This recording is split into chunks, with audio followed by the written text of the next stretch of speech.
The morning of December 1st, 1944, eastern France, near the German border. Through the cold mist rolling across the hillsides, Lieutenant Alfred Rose peered through his M36 tank destroyer's telescopic sight. At an almost impossible distance, a dark shape moved deliberately along a distant ridge. Even at over 4,200 yards away, nearly 2.5 miles, the distinctive silhouette was unmistakable. A German Panther tank, prowling through the French countryside with the confidence of a predator that believed itself beyond reach. Preparing and narrating this type of story took us long efforts and hard work, so if you are enjoying the story, please consider subscribing to our channel. Rose's crew sat concealed behind a stone farmhouse, their powerful 90mm gun trained on the horizon. What happened next would shatter every assumption German tank crews had made about American anti-tank capability. Rose's gunner squeezed the trigger. The massive cannon roared.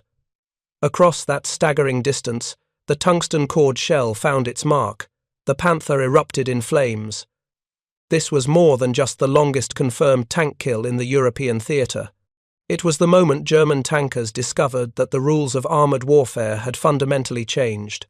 For years, they had fought with a crucial psychological advantage, engaging Allied tanks at ranges where return fire was impossible. But standing between them and continued domination of the battlefield was a weapon they had never encountered before, mounted on vehicles they didn't know existed. The American 90mm M3 gun could reach out and destroy their supposedly invincible machines at distances they had thought were completely safe. This is the story of how American engineering created a tank killer that could engage German heavy armour at ranges thought impossible. It's the story of German tank crews who entered battle confident in their technical superiority, only to discover they were being hunted by a predator they couldn't see and couldn't escape. And it's the story of how the careful calculations of panzer tactics, built on years of dominating Allied armour, collapsed under the impact of tungsten shells fired from distances that German commanders had assured their crews were beyond American capability. If you're enjoying this deep dive into the story, hit the subscribe button and let us know in the comments from where in the world you are watching from today. By the autumn of 1944, the war in Europe had reached a critical turning point. The successful D-Day landings had given the Allies a foothold in Western Europe, but German forces, though retreating, remained extraordinarily dangerous opponents.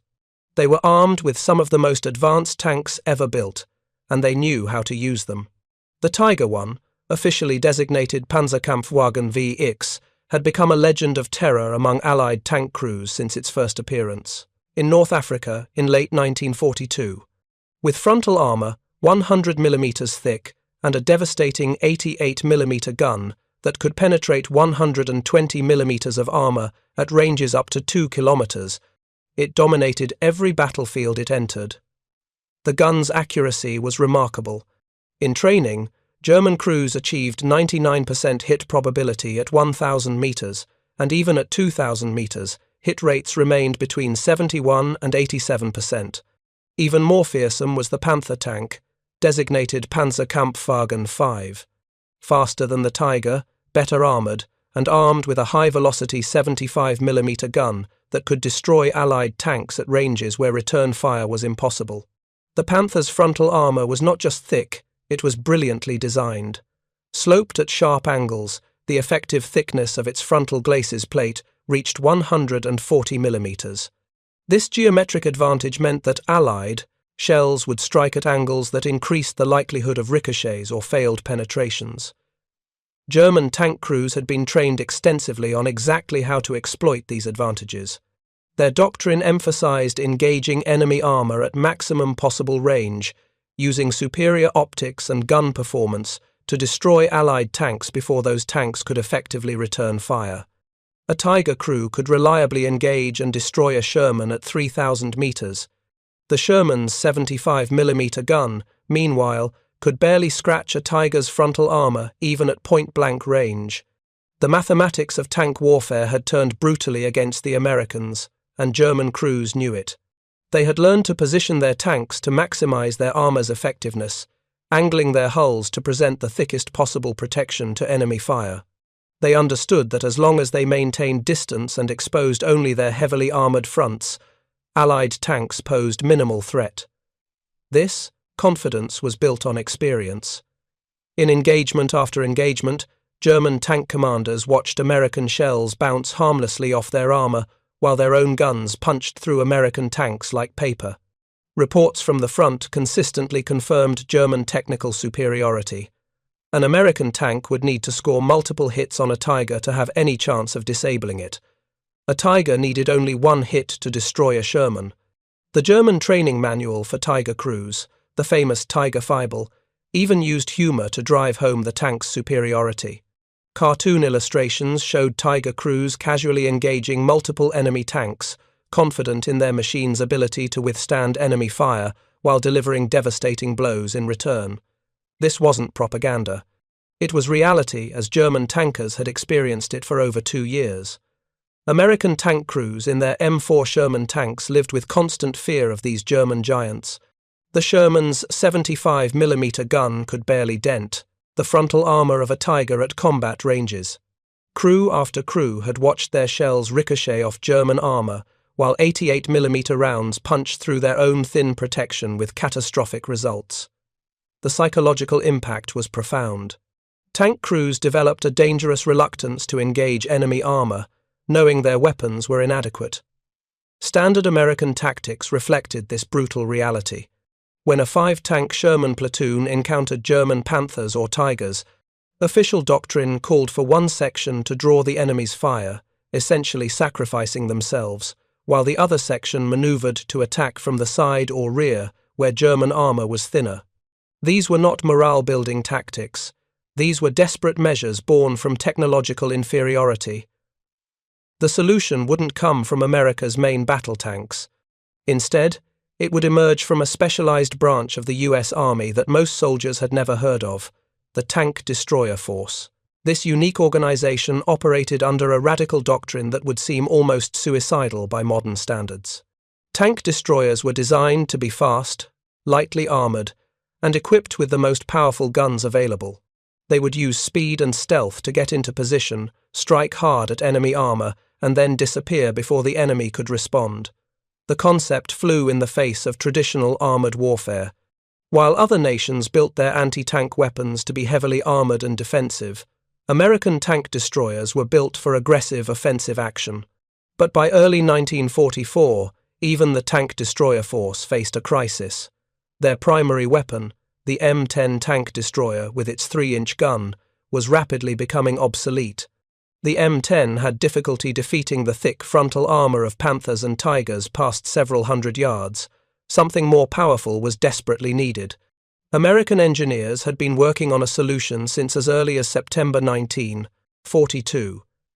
Even before Allied forces first encountered Tigers in combat, they recognized that defeating modern German armour would require a quantum leap in anti-tank gun performance.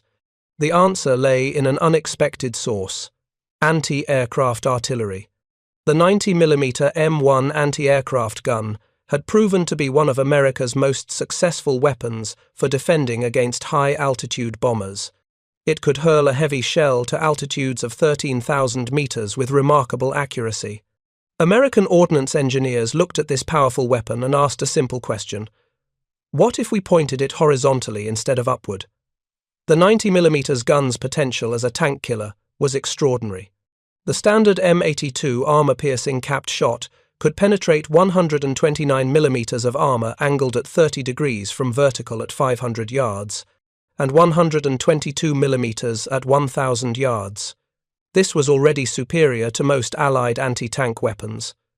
But it was the special high-velocity armor-piercing ammunition fitted with tungsten carbide cores that truly made the weapon revolutionary. These rare and expensive shells, designated T30E16, could penetrate 221mm of armor at 500 yards and 199mm at 1,000 yards. To put this in perspective, the frontal armor of a Tiger I tank was 100mm thick. The Panther's frontal glacis was approximately 82 to 85mm thick, though angled for maximum effectiveness. For the first time since the appearance of German heavy tanks, American forces would have a weapon that could engage them not just on equal terms, but with a decisive advantage. The 90mm gun could destroy any tank in the German arsenal at ranges where German crews believed themselves completely safe. Mounting such a powerful gun, however, presented significant engineering challenges. The 90mm cannon was far heavier than anything previously installed on an American tank destroyer. The existing M10's turret simply couldn't handle the weight and recoil forces. Engineers had to design an entirely new turret, larger and more robust, with a massive counterweight at the rear to balance the gun's weight. This counterweight wasn't just ballast. It was cleverly designed to store 11 rounds of the precious 90mm ammunition, making efficient use of every cubic inch of space. The new turret featured power traverse, allowing the gunner to swing the massive gun quickly to engage targets. This was a crucial improvement over the hand-cranked traverse of earlier designs. In tank combat, the ability to bring your gun to bear on a target seconds faster than your opponent could mean the difference between life and death. Like all American tank destroyers, the M36 retained the open-top turret design that had defined the concept. This decision was both practical and controversial. The open top saved weight, crucial for maintaining the vehicle's mobility, and provided excellent all-around visibility for the crew. Tank destroyer doctrine emphasized the importance of spotting enemy tanks first and engaging them from concealed positions. The better visibility provided by an open turret could be the difference between ambushing the enemy and being ambushed yourself. However, this design choice came with significant risks. The crew was exposed to small arms fire, grenades, and the deadly airburst artillery shells that German forces had learned to use effectively against tank destroyers. German artillery observers were specifically instructed to call for airburst shells over suspected tank destroyer positions. The rain of steel fragments could devastate an open-topped vehicle even when the crew was wearing helmets and flak jackets. Many crews would improvise protection, stretching canvas tarpaulins or even steel plates across the turret opening. The M36's development timeline reveals the urgency with which American forces needed this weapon. The first prototype, designated T-71, was completed in March 1943. After extensive testing at Aberdeen Proving Ground, production orders were placed. But the new tank destroyer didn't reach European battlefields until September 1944, over 18 months later. This timing was both fortunate and catastrophically late. Fortunate because the M36 arrived just as German forces were beginning to deploy their heaviest tanks in larger numbers for what would become their final desperate offensive. Late because American tank crews had endured months of fighting against superior German armor with inadequate weapons, suffering casualties that proper equipment might have prevented. The delay wasn't entirely due to technical challenges. There was significant debate within the US Army about whether such a powerful anti-tank gun was even necessary. Some senior officers argued that existing weapons were adequate for the job, pointing to the numerical superiority American forces enjoyed. Others worried about the complexity and cost of the new system, questioning whether the United States should invest resources in specialized tank killers rather than producing more standard tanks. The tank destroyer force itself was torn between those who favored the new M36 and those who preferred the faster, lighter M18 Hellcat with its smaller 76mm gun. The Hellcat's superior speed made it exceptionally good at the hit-and-run tactics that tank destroyer doctrine emphasized. Some argued that mobility was more important than firepower. This debate reflected deeper questions about American armored doctrine. The United States had committed to a strategy of overwhelming German forces through superior numbers and industrial production rather than individual vehicle superiority. The Sherman tank, while inferior to German heavies in armor and firepower, was being produced in massive quantities and was far more reliable than its German counterparts. Some argued that this numerical advantage made specialized tank killers like the M36 unnecessary. However, the harsh realities of combat quickly settled the debate. Reports from the European front painted a grim picture of Sherman tanks being systematically destroyed by German armor they couldn't effectively engage. In the fighting through the hedgerow country of Normandy, American tank units suffered appalling casualties when they encountered German heavy tanks in defensive positions. Tank crews were developing a dangerous reluctance to engage enemy armor, knowing their weapons were inadequate. Morale was suffering. Tactical flexibility was being compromised by the fear of German tanks. When Eisenhower himself learned that the 76mm gun mounted on newer Shermans still couldn't reliably penetrate Panthers and Tigers, he reportedly exploded in frustration. The weapon, he had been told, was a wonder gun, was proving inadequate against the enemy's best armor. By July 1944, the contract for M36 production was dramatically increased to 1,400 vehicles. The need was that urgent. American forces were preparing for the final push into Germany itself, and they knew they would face the highest concentration of German armor yet encountered. The first M36 tank destroyers to reach Europe arrived in France in September 1944, just as the Allied advance was beginning to stall against stiffening German resistance. These initial vehicles were distributed to tank destroyer battalions that had been fighting with the smaller guns of the M10 and M18. The transformation was immediate and dramatic. Crews who had previously avoided engagement with German heavy tanks, knowing it was tantamount to suicide, suddenly found themselves seeking out such encounters. The psychological impact of having a weapon capable of defeating any tank in the German arsenal cannot be overstated. Tank destroyer crews, who had often felt like David facing Goliath, finally had a sling that could bring down any giant they might encounter. The M36's combat debut came during the American push toward the German border. German forces, though retreating, were making skillful use of their superior tanks to delay Allied advances. Panther and Tiger tanks positioned in concealed positions could dominate entire sectors of the front, forcing American units to find long and costly alternate routes or pay a terrible price for frontal assaults. The arrival of the M36 changed this dynamic fundamentally. For the first time, American forces had a weapon that could engage German heavy tanks at the ranges where they typically fought. The gun's flat trajectory and high muzzle velocity meant that hitting targets at extreme ranges was actually feasible, not just theoretical. One of the first documented long-range kills came from Corporal Anthony Pinto of the 740th Tank Destroyer Battalion. Through his telescopic sight, Pinto spotted a Panther tank at a range exceeding 4,000 yards. At that distance, most tank commanders wouldn't even attempt a shot, but Pinto's commander ordered high-velocity armor-piercing ammunition loaded. The precious tungsten core round was handled with special care. The shot would require perfect calculation of range, wind drift, and target movement. The round flew true across the impossible distance. The Panther, struck in its massive turret, ground to a halt. Even the well-designed armor of Germany's premier tank could not withstand the penetrating power of the American 90mm gun, firing its most potent ammunition at extreme range. Then came Lieutenant Alfred Rose's even more remarkable shot on December 1st. Through fog and mist, at 4,600 yards, Rose's crew destroyed a Panther with a precision that would have been considered impossible just months earlier. This was only 500 yards short of the longest tank kill ever recorded, a feat that wouldn't be surpassed until the Persian Gulf War in 1991. The psychological impact on German units was immediate and profound. Tank commanders who had grown accustomed to engaging Allied armor with impunity from long distances suddenly found themselves vulnerable to devastating return fire. If a Panther could be destroyed at nearly 2.5 miles, no German tank was safe at any range. But what German tank crews didn't know was far more alarming than what they were experiencing. They didn't know that this was just the beginning.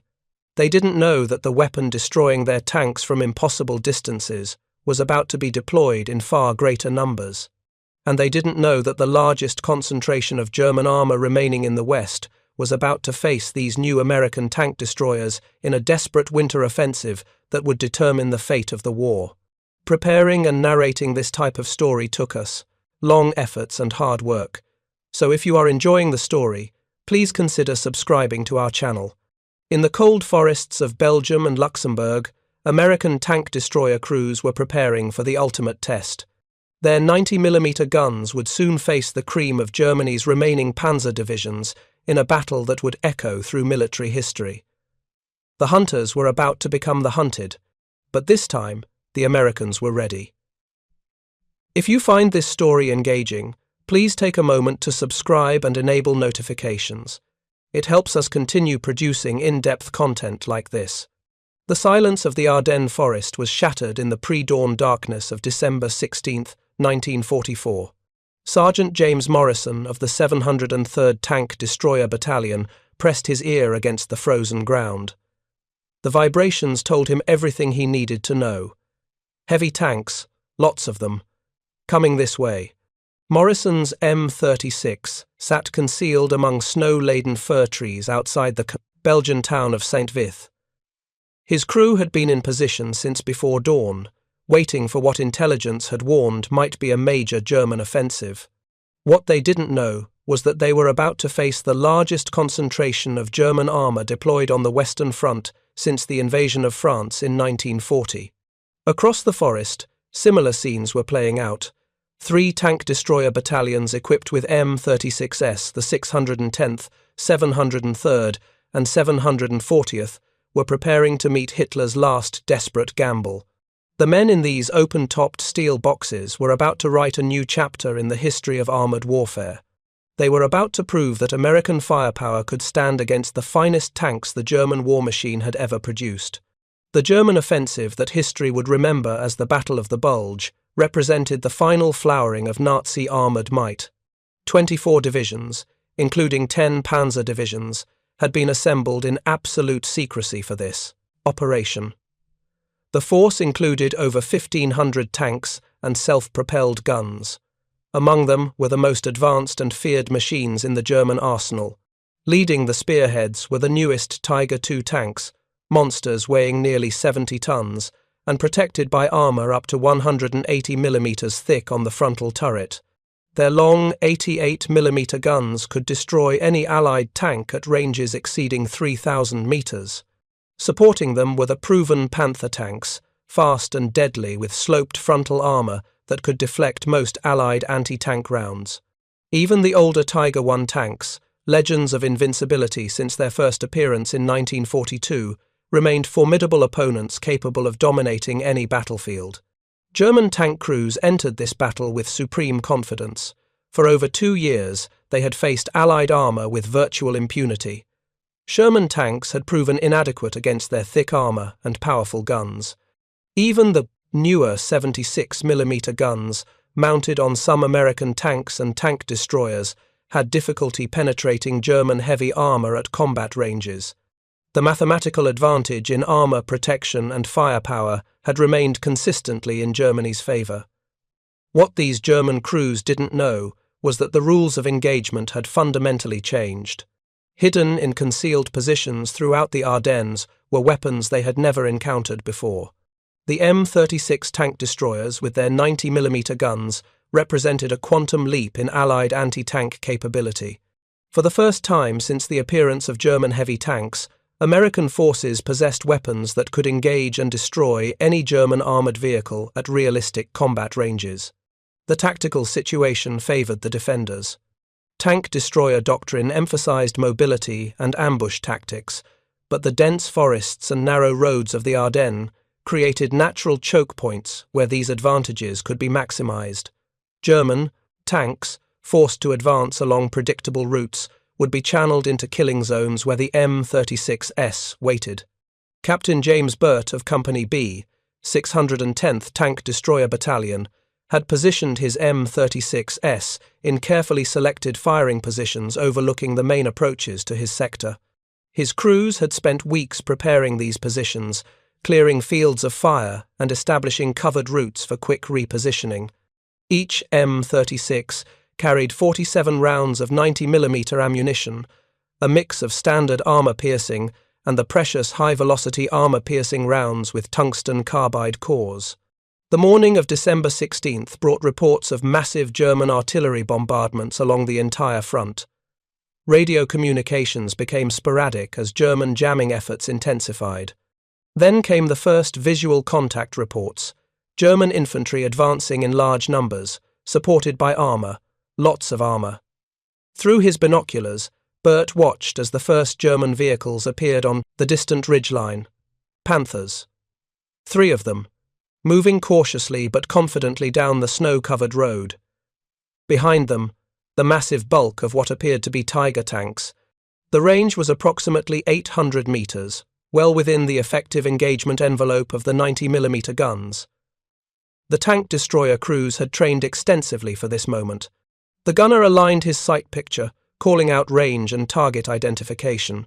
The loader slammed a high-velocity armour-piercing round into the breech. The assistant driver, manning the .50 caliber machine gun, scanned for German infantry that might be accompanying the tanks. The commander watched for additional targets and prepared to direct the driver to their alternate position once they had fired. The first shot from Bert's M36 caught the lead Panther squarely in the frontal mantlet. The tungsten core projectile punched through the sloped armour that had previously been considered nearly impenetrable from such distances. The Panther stopped dead, smoke beginning to pour from its engine compartment. The German crew bailed out, running for cover in the forest. The second Panther, seeing its companion destroyed, began to traverse its gun toward the American position. But the M36's power traverse allowed the American gunner to keep pace, and a second 90mm round found its mark before the German could return fire. This Panther's ammunition exploded in a spectacular fireball that could be seen for miles. The third Panther reversed rapidly, seeking cover. But another M36 from Bert's company had it in sight. A third tungsten core round struck home. 3 Panthers destroyed in less than 2 minutes. The German advance in this sector had been stopped cold. Similar engagements were erupting throughout the Ardennes as M36-equipped tank destroyer battalions engaged the German offensive. The 740th Tank Destroyer Battalion, supporting the defence of Bastogne, found itself facing an entire Kampfgruppe built around Tiger II tanks. These massive vehicles, weighing nearly 70 tons, had been considered virtually invulnerable to Allied anti-tank weapons. Lieutenant Robert Baum, commanding an M36 of the 740th, watched through his telescope as a Tiger II emerged from the morning mist at a range exceeding 2,000 metres. The massive tank was moving with the characteristic confidence of its crew, apparently unaware that it was being observed. German tank commanders had grown accustomed to engaging Allied armour at these extreme ranges without fear of effective return fire. Baum's gunner called for high-velocity armour-piercing ammunition. The precious tungsten core round was loaded with special care. At this range, even with the powerful 90mm gun, the shot would require exceptional skill. The round had to be aimed not where the target was, but where it would be when the shell arrived seconds later. The Tiger II's commander had no idea he was being tracked. German doctrine called for engaging enemy armour at maximum range, using superior optics to spot targets first. But the M36's telescopic sight was excellent, and Baum's gunner had spotted the massive German tank before the Tiger crew spotted him. This reversal of the usual pattern was becoming increasingly common as M36s engaged German armour. The 90mm gun roared. The round flew true across the impossible distance. The Tiger II, struck in its massive turret, ground to a halt. Smoke began pouring from hatches as the crew evacuated. Even the thick armour of Hitler's most advanced tank could not withstand the penetrating power of the American 90mm gun, firing its most potent ammunition. The psychological impact on nearby German units was immediate and profound. If a Tiger II could be destroyed at such range, no German tank was safe. The confidence that German tankers had built over years of technical superiority began to crack. Word of these successes spread quickly through the American defensive positions. Tank crews who had spent months feeling outgunned and vulnerable suddenly realized they possessed weapons capable of engaging German armour on more than equal terms. The impact on morale was electric. Units that had been ordered to avoid engagement with German heavy tanks were now actively seeking such encounters. But the M36's success came at a heavy price. The open-top design that provided excellent visibility also left crews vulnerable to German artillery and small arms fire. Tank destroyer doctrine called for aggressive movement and rapid repositioning after firing, but the confined terrain of the Ardennes often made such movement impossible. German forces quickly adapted their tactics to target the tank destroyers specifically. Artillery observers were instructed to call for airburst shells over suspected tank destroyer positions. The deadly rain of steel fragments could devastate an open-topped vehicle even when the crew was wearing helmets and flak jackets. German infantry began carrying more grenades and Panzerfausts specifically to engage the lightly armoured tank destroyers. The fighting around St. Vith exemplified the brutal reality of this new phase of armoured warfare. German forces needed to capture the town by December 17th to maintain their offensive timetable. They found themselves facing a defensive line anchored by M36-equipped tank destroyer units. Despite overwhelming numerical superiority, German advances were repeatedly repulsed by the devastating fire of the 90mm guns. One engagement became legendary among tank destroyer crews. An M36 from the 814th Tank Destroyer Battalion, commanded by Lieutenant William Thompson, engaged a column of German armour attempting to bypass St. Vith. At ranges between 1,200 and 1,800 metres, Thompson's crew systematically destroyed 5 Panthers in rapid succession. The German column, expecting to face lightly armed American defences, instead encountered a weapon that could destroy their tanks before they could effectively return fire. Despite these successes, the M36 battalions suffered terrible casualties. The 703rd Tank Destroyer Battalion lost over 2/3 of its original strength in the first 5 days of fighting. The open-top design, combined with the necessity of holding defensive positions rather than employing hit-and-run tactics, made the tank destroyers vulnerable to the massive German artillery bombardments that preceded each attack. Yet the battalions continued to extract a terrible toll on German armour. Testing conducted in December 1944 by the 703rd concluded that while the M36's 90mm gun could not penetrate the frontal armour of a Tiger II at any range with standard ammunition, it could consistently destroy Panthers and Tiger Is. More importantly, the gun could penetrate the side armour of even Tiger IIs at combat ranges. This meant that German heavy tanks, for the first time, had to be cautious about their positioning and exposure. The effectiveness of the M36 forced German commanders to fundamentally alter their tactics. Tank units that had previously advanced with confidence now moved cautiously, constantly scanning for the telltale signs of concealed tank destroyers. The psychological advantage that German armour had enjoyed for years was rapidly eroding. Colonel Wilhelm Decker, commanding a Kampfgruppe built around Tiger tanks, reported to his superiors that American anti-tank capability had increased dramatically. His Tigers, previously nearly invulnerable to Allied weapons, were being destroyed at ranges that had once been considered safe. German tank crews, accustomed to engaging Allied armour with impunity, now found themselves vulnerable to devastating return fire. The impact extended beyond the immediate tactical situation. German tank production, already strained by bombing and resource shortages, could not replace losses at the rate they were occurring. Each Tiger or Panther destroyed by an M36 represented months of production effort and increasingly scarce materials, including the special alloy steel needed for armor plate. The Americans, meanwhile, could replace their losses much more easily. M36 production had reached full stride by late 1944, with multiple factories converting existing M10 hulls and building new vehicles. The industrial capacity that had seemed like merely an advantage was now proving decisive.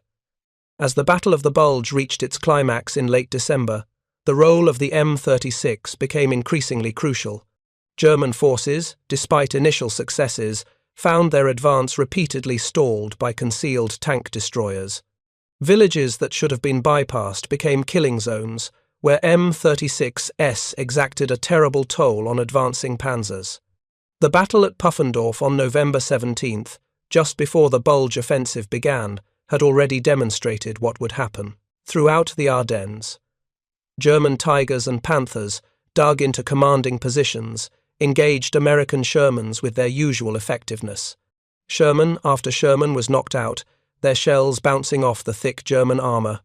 One Sherman fired 14 rounds of 76mm ammunition at a Tiger before scoring any success, and moments later was destroyed by another Tiger. But when M36S from the 702nd Tank Destroyer Battalion joined the fight, the dynamic changed. The 90mm guns could engage the German heavy tanks on equal terms. While the Shermans had been helpless, the tank destroyers could destroy Panthers at 1,500 meters and damage even Tigers when they could get side shots. The battle was still brutal and costly, but it was no longer one-sided. General Hasso von Manteuffel, commanding the German 5th Panzer Army during the Bulge, later acknowledged that American anti-tank defenses had proven far more effective than anticipated. His carefully planned timetable, dependent on rapid breakthrough and exploitation, was disrupted by the stubborn resistance of American tank destroyer units equipped with weapons that could actually stop his tanks. By late December, the German offensive had ground to a halt. The combination of fierce resistance, improving weather that allowed Allied air support to resume operations, and the arrival of reinforcements had turned the tide. German armor, weakened by weeks of combat against increasingly effective Allied anti-tank weapons, began the long retreat back to the Rhine. The statistics from the Battle of the Bulge told the story clearly. Tank destroyer battalions in Patton's Third Army alone reported the destruction of 682 tanks and 125 self-propelled guns. The M36-equipped battalions claimed a significant portion of these kills, demonstrating the weapon's effectiveness against German armor. More importantly, the psychological impact was devastating to German morale. Tank crews who had once been supremely confident in their technical superiority now approached every engagement, knowing that American forces possessed weapons capable of destroying their vehicles at long range. The myth of German tank invincibility, carefully cultivated by Nazi propaganda, was crumbling under the weight of American steel and tungsten. In tank parks across Germany, maintenance crews worked frantically to repair damaged Tigers and Panthers. But increasingly, these irreplaceable machines were not returning from combat. Each engagement with American forces brought the possibility of encountering an M36, and that encounter was becoming increasingly likely to be fatal for the German crew. The effectiveness of the M36 during the Bulge led to an immediate and dramatic increase in demand. In January 1945, the European Theater of Operations requested that all battalions still equipped with the M10 be converted to the M36 as quickly as possible. The 90mm gun had proven itself the only American weapon that could consistently be counted on to defeat German heavy armor. As 1945 dawned, the strategic situation had fundamentally shifted. German forces found themselves in an increasingly desperate position. The industrial might of the United States was reaching full stride, producing not just more weapons, but better weapons. The M36 represented the cutting edge of American anti-tank technology, a weapon that could engage and destroy any tank in the German arsenal. But the impact of the M36 extended far beyond its immediate tactical success. The weapon had demonstrated that American engineering and industrial capability could match and exceed German technical achievements. The myth of German technological superiority was being systematically destroyed, one engagement at a time. German tank crews, who had once dominated European battlefields, now found themselves hunted by American tank destroyers whose 90mm guns could reach out and destroy them at distances they had thought impossible. The hunters had become the hunted, and the balance of power in armored warfare had shifted decisively in favor of the Allies. The war would continue for several more months. The M36 would serve with distinction in the fighting for the Rhine crossings, during the encirclement of the Ruhr, and in the final advance into Germany itself. These tank destroyers would continue to prove their worth, engaging and destroying German armor wherever it appeared. But the crucial moment had already passed. In the frozen forests of the Ardennes, during those desperate days in December 1944, the M36 had broken the back of German armored might. The weapon that German tank crews had never expected, firing shells from distances they had believed were safe, had shattered their confidence and their invincibility. The crews of the M36 tank destroyers had accomplished something remarkable. They had taken a weapon system based on existing technology and used it to neutralize the most advanced tanks in the world. Their success was built on superior training, aggressive tactics, and the devastating firepower of the 90mm gun. In the end, the M36's greatest victory was not just the destruction of individual tanks, but the psychological impact it had on the entire German war effort. When even the mighty Tiger tanks could be destroyed by American weapons at ranges exceeding 2,000 meters, when Panthers could be knocked out at distances approaching 3 miles, the myth of German invincibility was finally and completely shattered. The road to Berlin lay open, and American tank destroyer crews would lead the way, their 90mm guns blazing. The German tankers who had once prowled the battlefields of Europe with absolute confidence now faced an opponent they had never expected, an American weapon that could kill them from distances they had thought were beyond reach. Thank you for watching. For more detailed historical breakdowns, check out the other videos on your screen now, and don't forget to subscribe.